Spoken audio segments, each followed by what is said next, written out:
I'd like to introduce David Ring, who is an assistant professor in the Department of Orthopedics at Massachusetts General Hospital. He's the Director of Research for the Hand and Upper Extremity Services in the Department of Orthopedics at Massachusetts General Hospital. David Ring.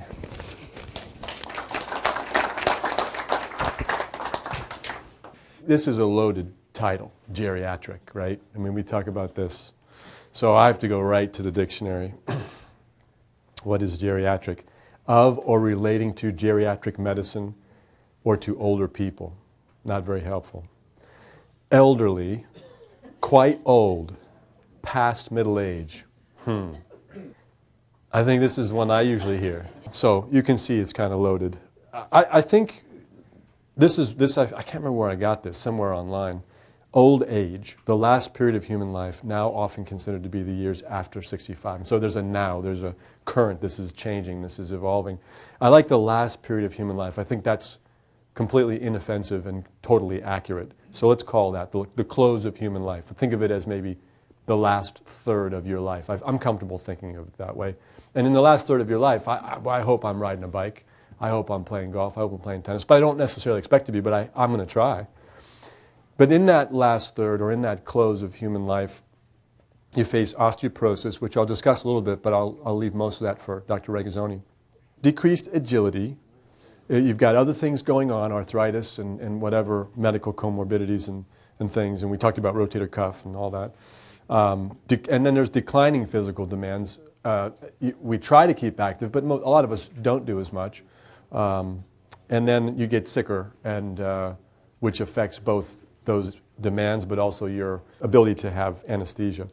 So let's start with this woman. She's in her 80s, fell and broke both diaphyseal humerus fractures bilateral. So that, I think that's a good indication for surgery in that a humeral diaphyseal fracture makes your arm basically useless, particularly in the first 6 to 8 weeks with a Sarmiento brace. The hand is down here doing a little bit. So if you have both like that, you're pretty helpless.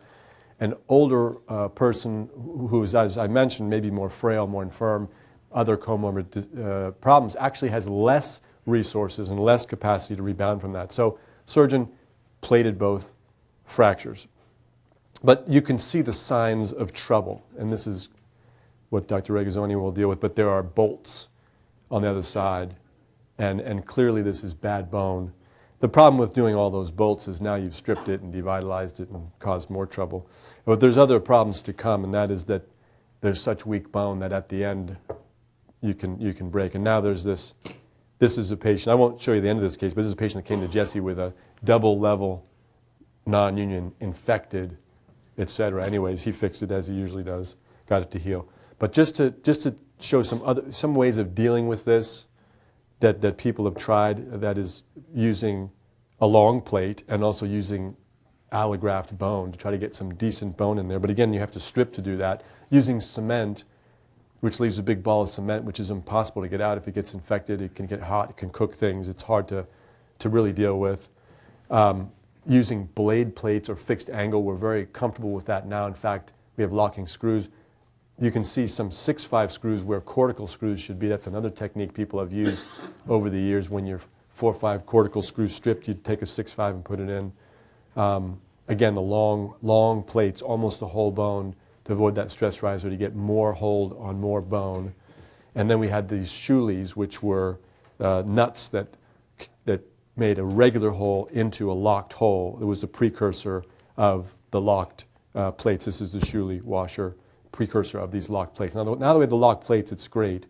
And I'll show you a patient that she had arthritis in her shoulder. So talking about comorbid conditions. So she's already has trouble. This is about 6 weeks after her fracture. She comes to me, and when they ask her to, she's positioning her, trying to position her arm with the X-ray, you can see it's unstable. This is never going to heal. About a month and a half later, if it's still moving like this, it's not going to heal. But she's also in her 80s, and now she hasn't used her arm for a little over a month. And you're going to have to deal with osteoporosis. So I showed you all the things we might do in the past. Now we just put a locking plate on. very effective, very predictable. So you have to be prepared for osteoporosis in the close of life. And here she is, a little stiff in her shoulders from her arthritis, but basically back to her baseline pretty quick. We looked at how disabling this was. Again, I reviewed this as a resident. I reviewed Jesse's experience. And the thing about this is not the statistics. The thing about this is that a large percent, maybe at least half of these patients had come to Jesse from many places in New England, upstate New York, elsewhere. And basically they came, they said, people have said there's nothing they can do for me. And it may have sometimes been a year out or more. And the problem is that they found not only the non-union daunting, but the osteoporosis. And so this is clearly an issue in the close of life, in the last third of life when the bone quality is less. But he took on the challenge using all the techniques I showed and got most of them healed and really impacted these patients. I've never had an easier study. First of all, older patients do tend to settle in one place. Secondly, they were so appreciative. They used religious terms to describe him and would do anything for him. And so that's the kind of impact that we can have and I like to have when we do our work. Here's another case. Woman came to me, had this rod put in Florida, and it's really stuck in the distal part. It's loose at the top and up in the subacromial joint. Could not get the rod out, so I just cut it and then played over the top. Again, the locking allows you to have unicortical screws at some points if you need to and still get a good fixation and get it healed. This is a woman who, along Jack's theme of clavicle, this is pretty distal, but I think still diaphyseal, really punched in shoulder, and she had such bad osteoporosis that she would break ribs sneezing, and so really nobody wanted to touch her, and I was nervous to do anything, but you can see how pushed in she is. She actually had nerve dysfunction measurable on an EMG, and so we used a distractor, which can be a nice technique to get length with less trauma, so you kind of put it on, even just an X-Fix will work, and you pull it, take down some soft tissue, pull it, just do little by little each way so you're not hogging on the bone and pulling with clamps and such. And then we used a locking plate, and I didn't trust the locking plate, I'll show you why. So I actually sutured down to the AC ligaments as well as another way. Again, an osteoporosis, not necessarily trusting the bone. And we got this to heal and took it out. She's one of the few patients I know that made a donation in my name or made a donation to the hospital for me, but actually it wasn't in my name. She got my name wrong, so but she was very appreciative. Now, Tom Wright and I in Florida are in the same hand club, and we were talking about clavicle locking plates, and we each noticed that they don't work perfectly when they're superior because the arm, as Jack showed, it tends to drop off. The shoulder girdle tends to drop off the end of the shoulder. Bob Leffert, who from my place, used to call it ptosis. So I would be careful about locking screws. The way they fail is by axial pull-out. It's the way they failed in the femur as well. And so you will see this sort of thing. And even locking won't necessarily save you there. Again, we use blade plates a lot, and then we've gone to the locking screws. In the proximal humerus, people have emphasized the medial kickstand, and I think that's useful, but I really don't trust the bone here. So we've started grabbing the rotator cuff routinely, and not necessarily with wires. You can do with sutures. I think most fractures are some variation of surgical neck or valgus impacted, and with the valgus impacted you need some scaffold or framework to hold it up, and with both you need to not just rely on the plate because it can collapse into varus, locking or non-locking. So I would recommend that you grab the soft tissues, which is another technique to do with bad bone quality. When we use our locking plates, we want to get them as close to the subchondral bone as possible, which means we sometimes get out, and even with lots of fluoroscopy and stuff, you can be out when you don't know it. So there are techniques for trying to limit that. You can also have later sort of collapse around the screws. What I do is I take the guide wire and just push it up in bad bone, and I don't drill it at all. Just push it up, maybe tap with a hammer and check it on the C-arm. That's one way to make sure you don't go too far. I think if you drill that hole right through, it'll just collapse through it. And tapping it up to the bad bone allows you to get there. I also don't rely on any subchondral bone purchase in an older person. I think it's thin, it's bad bone quality. I really rely more on the framework plus the rotator cuff. And then we talk about arthroplasty. It'd be nice with some of these difficult fractures, particularly with bad bone, to go to an arthroplasty, but they do pretty poorly, and it's not clear why. And then if you fix them, even if it's complex and you get a little osteonecrosis, they can do okay. Certainly not a normal joint, and it does get arthritic and painful and stiffer than normal, but they can, if they have their own shoulder, they tend to do pretty well. Some people are even fixing head splits. I've done a few that aren't right in the middle, but over towards the side. We talk about whether prosthetic design can fix this by having the tuberosities heal better, and that's not clear. And then the next thing is to do an inverse prosthesis where you forget about the rotator cuff. I think that has promise, because I think a lot of the older patients that don't do well already have rotator cuff pathology, and so maybe that will work. But the initial reports have had more than a few complications, so it's not clear what role arthroplasty will play. But right now it's been relatively disappointing, at least for function. Let's talk about the humeral shaft. You know, you'd look at this and you'd say, let me brace it, but the proximal third are the ones I've had trouble getting to heal, and a couple other papers said the same. So we're looking at, you know, I don't think it's a problem to try the brace, because you'll know in 4 to 6 weeks, and then the surgery's, pretty much the same surgery to fix it. Here's a woman that we treated in a brace, didn't heal. It's unstable. So there's 3 papers now that have shown that we've had problems with the proximal third. I don't know, you know, we talk about clavicle, it's only 15%, and now we're operating on it. So do we need to operate on these? I don't really necessarily look at it that way, but the patient should be aware of what they're up against. It's also been the most common place for non-union. When we look at Jesse's non-union treatments when I was a resident, proximal middle third long oblique were the areas. So you'll have this complex fracture that doesn't heal just at the top, and whether the deltoid's pulling on this area, it's not clear. Now this is a patient I just treated. So we talk about comorbid conditions.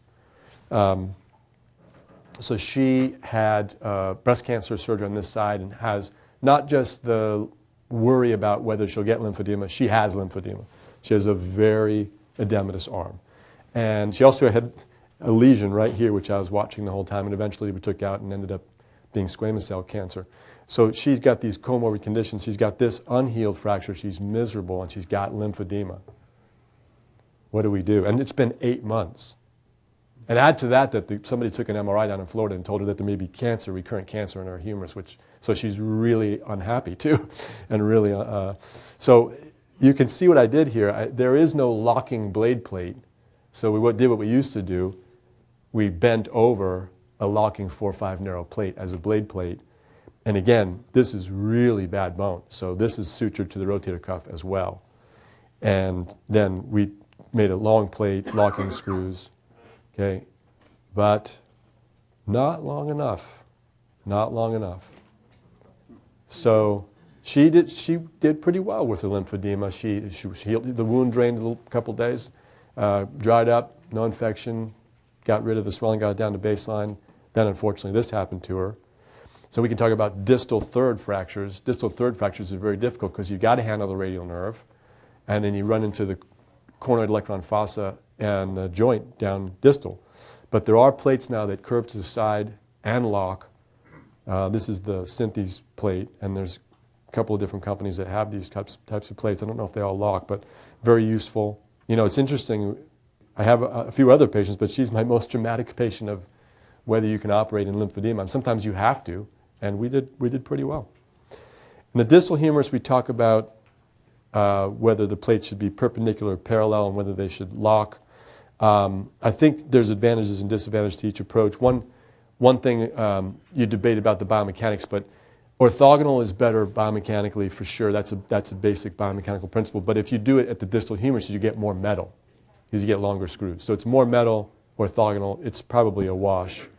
Another thing that we notice, particularly in older patients, is a very complex capitellum trochlea fracture like this. It's a capitellum, the trochlea, the back of the lateral column, and more trochlea here. This is all fractured. So what are we going to do with that? Maybe we'll do a total elbow, but the problem is total elbow isn't as good as total knee. The infection rate's about 7, 8, 9%, and you get wound problems, and it's colonized forever if it's not infected. And if you do it in a young patient that's active and you redo it and you redo it and redo it, it's not going to work. This is a 54-year-old guy who's on his 4th or 5th. Those of us who do a lot of this feel that we are starting to see amputations. You know, once you have the nerve injury, infection, terrible bone, we're starting to see amputations. So you don't take total elbow lightly, but there is a role for it. This is a woman in her late 80s, very frail, falling. She needs a walker to steady herself, otherwise she can't get up and out of bed. So if I fix this, she's stuck down for 2 months, which has its own problems. So fixable fracture, but took it out, and that's the easiest total elbow you'll ever do is a big working space, leave the triceps on. And the beauty of it, it's actually seductive because she gets up and walks around with her walker, steadying herself, and this is her motion, I don't know, this is like 6 weeks after. And so you think, I should do this for everybody. But remember my caveats. So I say the results are seductively good. Here's another patient that had rheumatoid arthritis. And so there are indications. But here's another older woman. And this woman is this is a cautionary tale. So she's severely demented. She's dependent. She can't even feed herself. Now remember the bag of bones. Don't forget. The bag of bones actually works pretty well. Now I know she's got an olecranon fracture, but nonetheless, she ended up with this, which got infected, which led to that, and this is an unsolvable problem. So we tried to clean her up and get her closed. It opened up again, and we just left well enough alone. And she just dresses it every day, and that's that. Now, final thing is proximal ulna. We already talked about distal radius. Forearm diaphysis is a pretty good bone even into later years. So we'll stop with olecranon. Now, this is a patient that came in to me. She's 97 years old. She's actually pretty independent at home, but doesn't ride a bike or anything like that. Relatively healthy too. But she has no interest in surgery, which is fine with me because it doesn't heal, but she has 15 to 135, and she can push me. She got a kick out of, I'm on this rolling stool, and she pushed me away. She thought that was funny. But so she's very happy with her choice. I'm very happy with her choice. There's Margaret McQueen in Edinburgh, Scotland, is doing a randomized trial of this versus ORIF in patients over 80. I have a feeling this is going to win. So there are different options in the close of life, things to be aware of. It's amazing that you can have such good function with this. I don't think she could necessarily easily pull herself out of a chair with one hand. I think there are things to consider here that are not perfect, but it's not so bad. When you take a Montesia fracture, if you don't have a long enough plate, if you just rely on 2 screws in metaphyseal bone, if you put the plate on the medial or lateral side, you're going to have problems like this. We've seen that over and over again. And so you got to have a longer plate. You got to wrap it around and get better fixation. I've also seen this where you think, you got your usual 3 screws, but this is an older patient with osteoporosis, so you really want to have a longer plate. And here's the cement, here's the wires, the cerclage. You can tell there's struggling going on. And then, of course, it gets infected. And this is in my youth. I did that.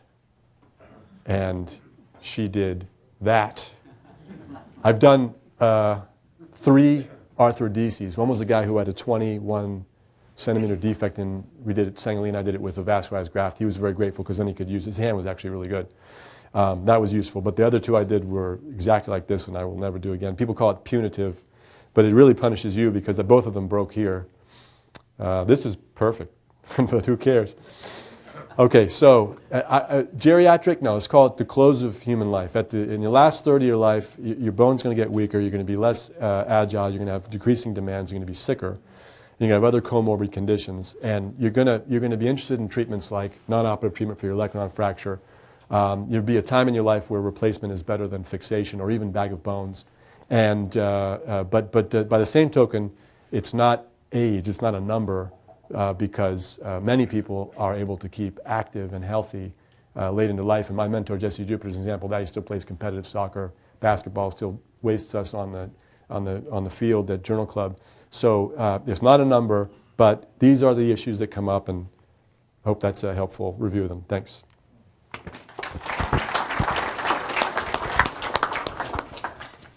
Is there any questions from the audience relative to this last lecture? Sir. What's your approach for the distal third, middle third humerus fracture, surgical approach? So the question was, what's the approach to distal third, middle third, distal humerus fracture in an elderly patient? Surgical approach, middle third, proximal third, Henry, because you don't have to, you split the brachialis. You only have to deal with the radial nerve as it crosses between the brachialis and brachyradialis. But my approach for the distal third diaphyseal humerus fracture is a splint. Because they heal. They heal. And they heal with a little deformity, but they're not so easy to fix, and you have to deal with the radial nerve. So I actually really favor a splint there. You can read the comparison. We did a paper on that comparing, and it's not perfect in the splint, some skin problems, some deformity, but then there were radial nerve palsies, infection, plates pulled out in the operative group, and they also had some perfect alignment and some great motion. So you gotta decide, you gotta talk to your patient. Chris Allen? Do you do anything with metabolic bone disease specialists, augmentation?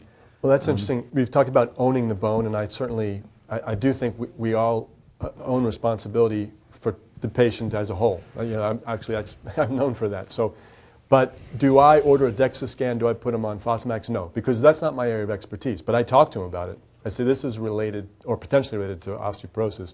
The vast majority of the patients in my system have already been tested. Oh yeah, my score is such, and I don't even know what the score means. So they are way ahead of me, but at least you have that conversation. Yes. Quick question about the fixation with the locking plates. Do you think that these constructs can be made too stiff in terms of the biomechanical studies that have come out about over-reaming the proximal cortex and leaving the distal cortex intact to make it less stiff but just as strong? I understand that's a concern, but yeah, I really only use locking. I'm interested in what Dr. Regazzoni will talk about in his talk, but I only use locking technology in bad bone. And you're usually bridging and stuff, so it's not an issue. But I think if you take a locking plate and put it on great bone in a young child patient, and you have a little gap, they talk about that little gap that gets that strain, it could be a problem. I personally, it's not an issue for me. Maybe you'd like to comment? You see, it brings it down to the problem of the simple fractures and the bridging or the standard internal fixation, independently of, as Stefan Perren says, the additional damage, minimal invasive or standard invasive. I think one thing seems clear now, that since the introduction of the internal fixators, we have seen more delayed healing cases if simple fractures have been bridged. And I think to make it very short and cookbook like, simple fractures need a conventional osteosynthesis. If you can do it with minimal invasiveness, great. If not, do it conventionally, because otherwise you see this in forearm fracture, a fracture which should heal in 6 weeks, if with the standard things, will maybe heal, but take 20 weeks. And in between, patients have a lot of pain. That's the first point. And the second point is, I'm sorry, it's trivial, but the biomechanics is completely different. The lock plates are internal fixators, and the biomechanics is this. And the last point, so the distance of the tooth, etc., the distance from the bone, and all these you know this perfectly. And the last point is that a gap sometimes can heal if you are lucky, blah, blah, blah, and if you have this, but it's a pseudotrosis model, and this has been shown by the strain theory of Perren, and this theory is not out. It's still valid. And you see, the problem we have to avoid, and this is my final statement, we have to avoid to be fashionable. It's fashionable now to say, oh, I have a slit plate. It's great. If you can slide a plate, it's great. But it doesn't allow you neither to make an osteosynthesis with a gap in a single fracture, nor an incongruity in an articular fracture. Dot paragraph.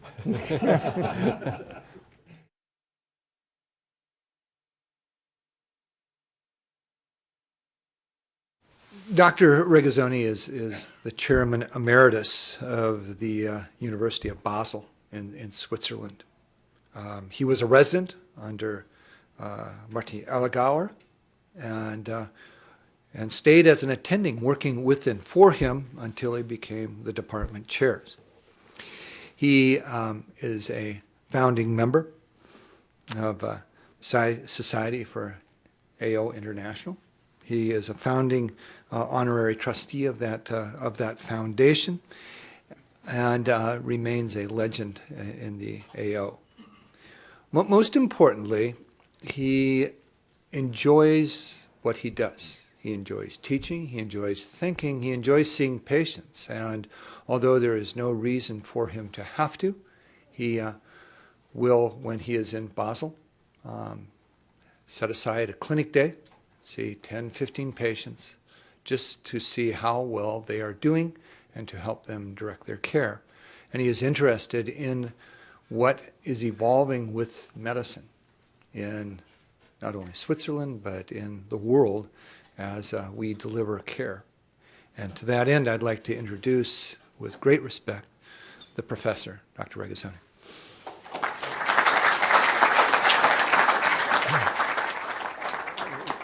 Thank you, Doug, for too much of kind things you have said.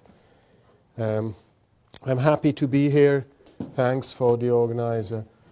Thanks, Jens, for having me here. We heard this morning a brilliant lecture of David Ring about osteoporosis. And so I will not tell you about the anchorage strengths and all the things you have heard 10 times, 100 times, and you know better than I do. I will try to make a summary of what I think I have learned about the changes in medical profession, starting from the osteoporosis discussion. So we heard this morning that the end of life, or the third period of life, is a special thing. It's difficult to find. It's no doubt biologic age is more important than the year of birth, and we have clearly different types of seniors, like shown in this picture. And I think if I remember what I tried to learn 40 years ago, when they said, oh, after so many years, be careful, and today you have these people you see of what I call type 3, whom are high performers. So you can say that type 2 and 3 need a treatment like young patients. Now, this as an introduction. Osteoporosis. I think we heard a brilliant summary this morning, going through the anatomical regions of the upper extremity. What we have to understand is that osteoporosis is an endpoint of a process. And I think we have now valuable means of treating patients with fragility fractures.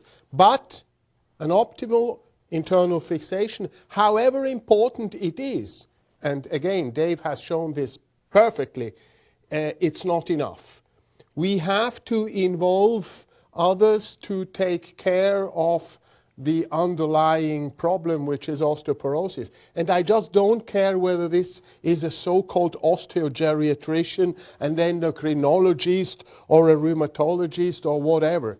The important thing is that it happens.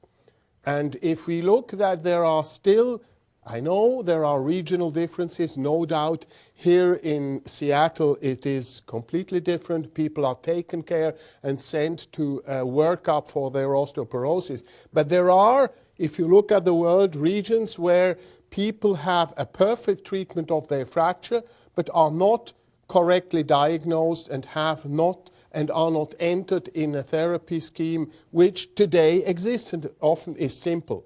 So I will not go into these details. You know the anchorage thing, we heard this. Only one thing, let's remember we have to slightly adapt our biomechanical understanding, because the new so-called plates, in fact, are internal fixators. But now let's try to go to my real topic, which are the changes I think I have lived. What was it? In the 60s, the individual performance was in the center. Surgeons, who were the big stars, said surgery is good, drugs and tubes are bad.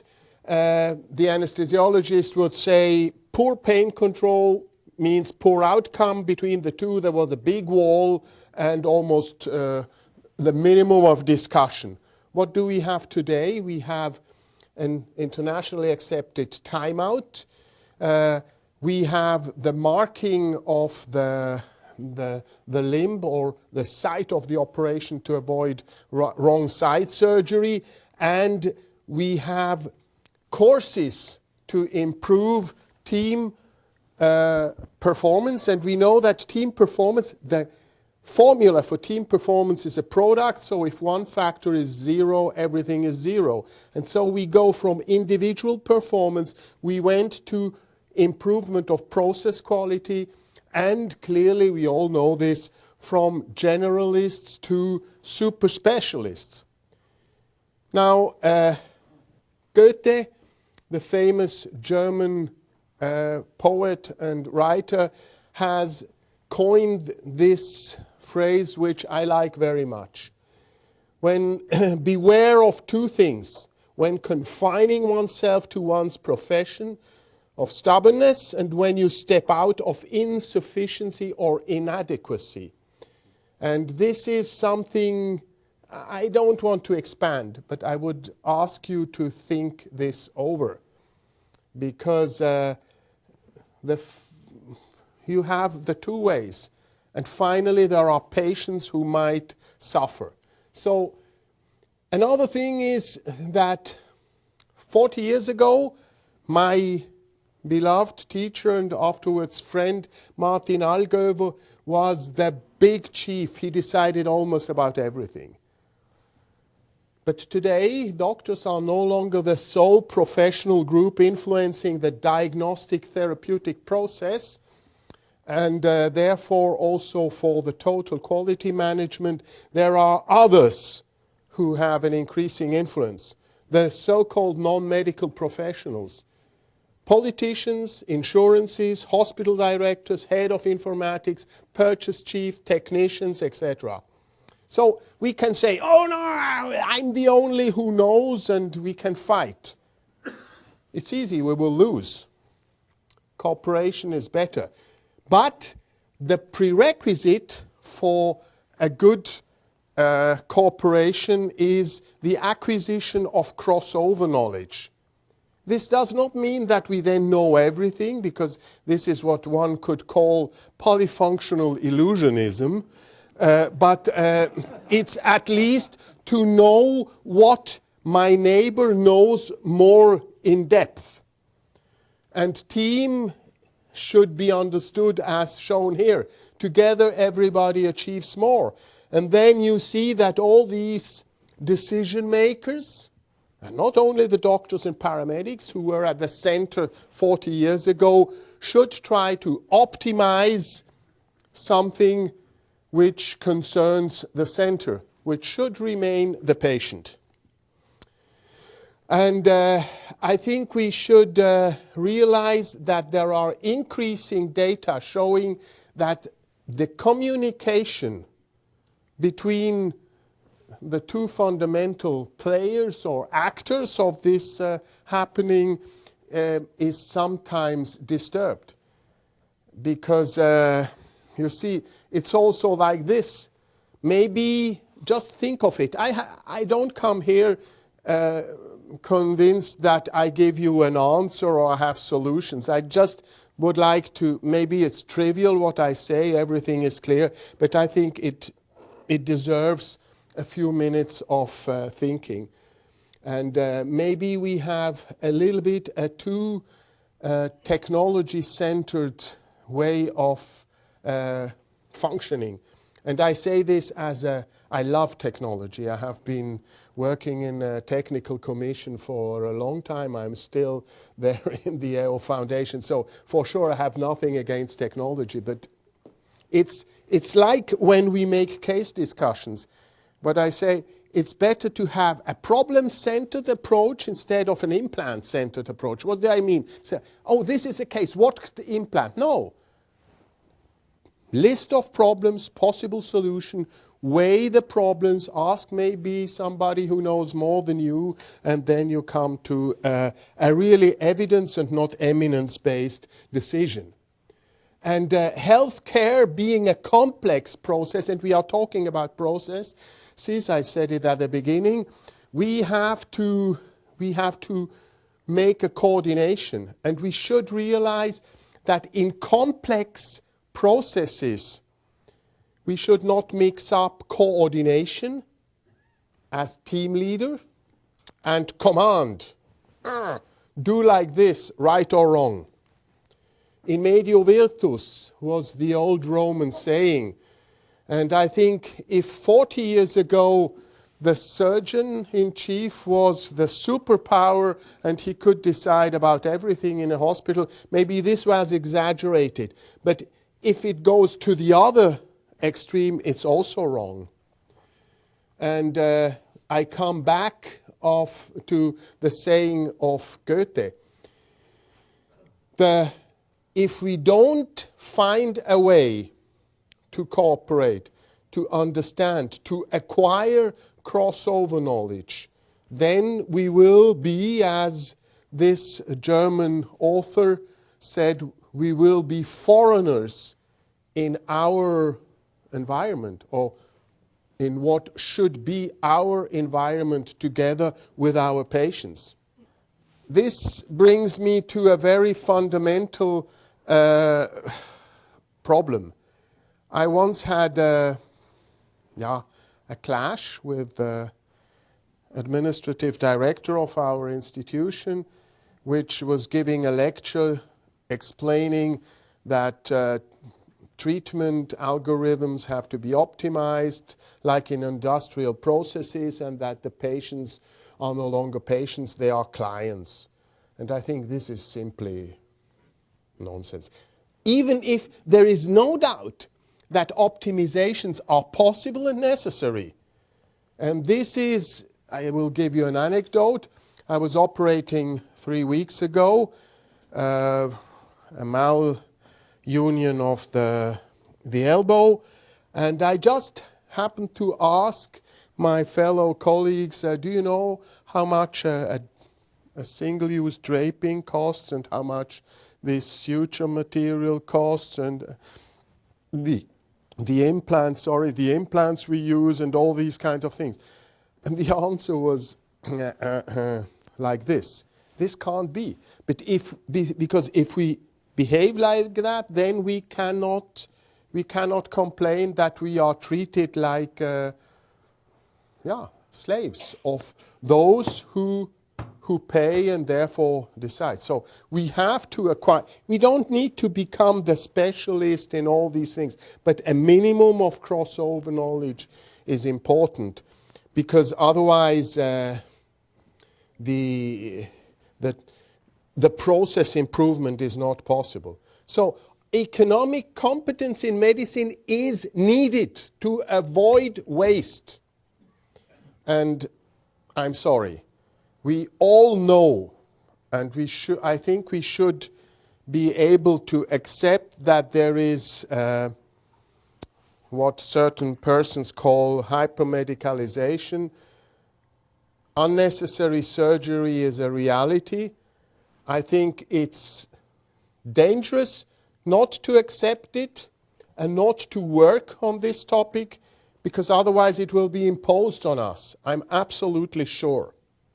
So economic competence in medicine is needed to avoid waste, but this competence has to remain one of many and not the only one. In medio virtus. And you see, I think we have to, in an era of super specialization, we have to spend a lot of time, I think, about the interface of academia and industry. We all know that without this functioning interface, continuous medical education is impossible. And you all know how much we depend.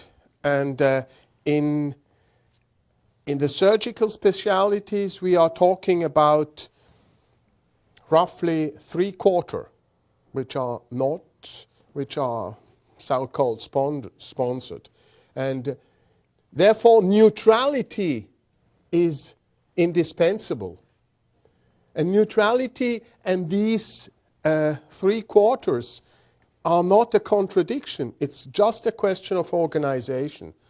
And so, therefore, every person responsible for an happening with CME accreditation has to ponder the value of sales promotion, which is in a certain way legitimate, because that's the motivation for those who do sponsor, and the scientific basis. And then I think we will have to do what aviation has done since decades. We have to measure learning effects.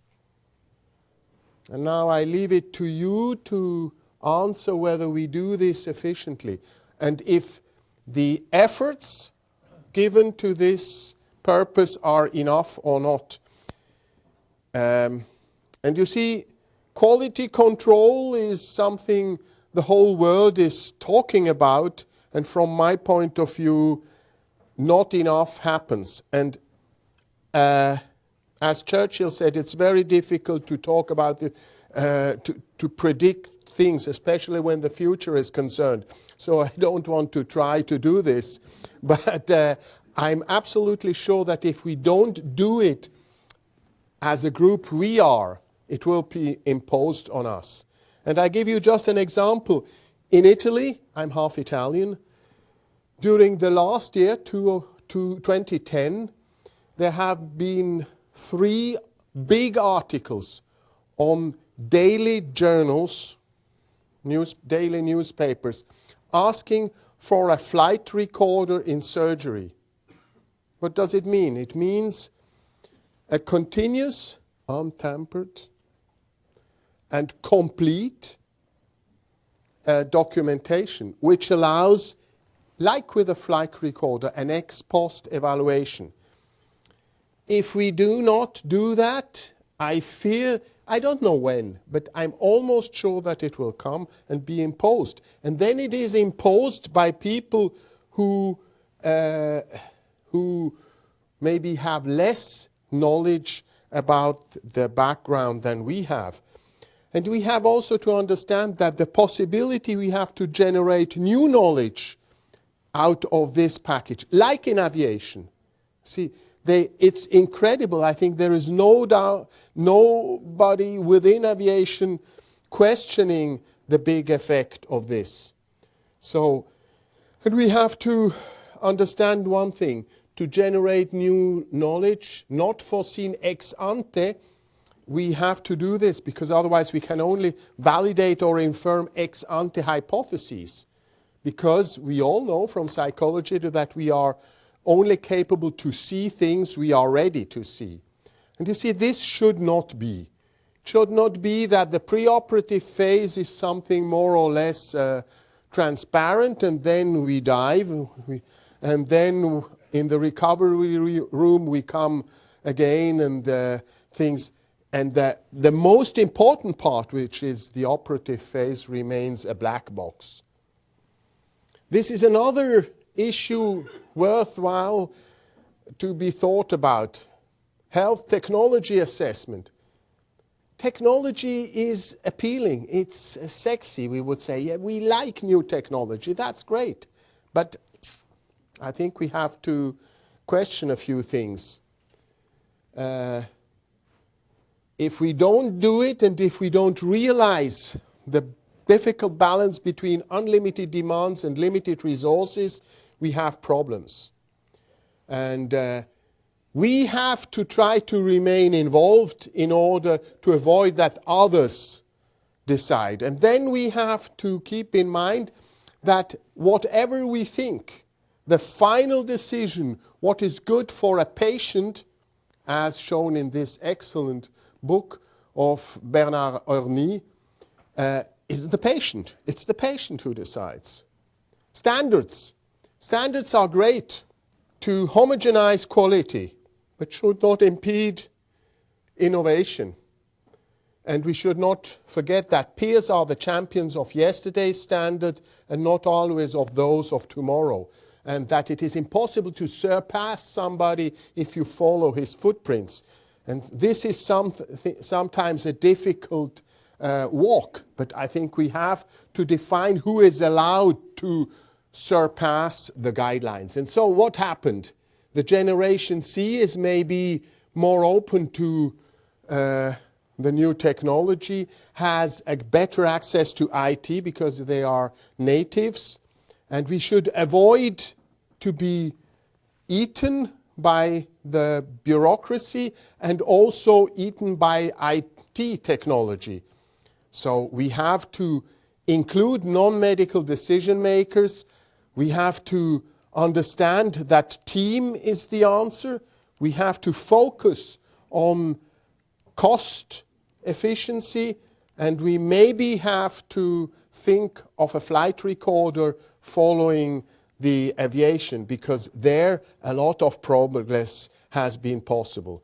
Although at the beginning it might produce some fear. Thank you for attention, and sorry if I have been trivial.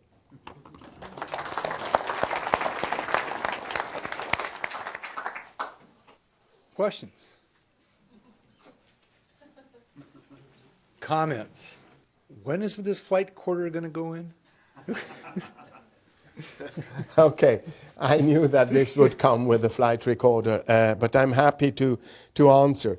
You see, there have been in endoscopic surgery, both urology, gastrointestinal surgery, arthroscopic surgery, there have been attempts of just recording with video streams.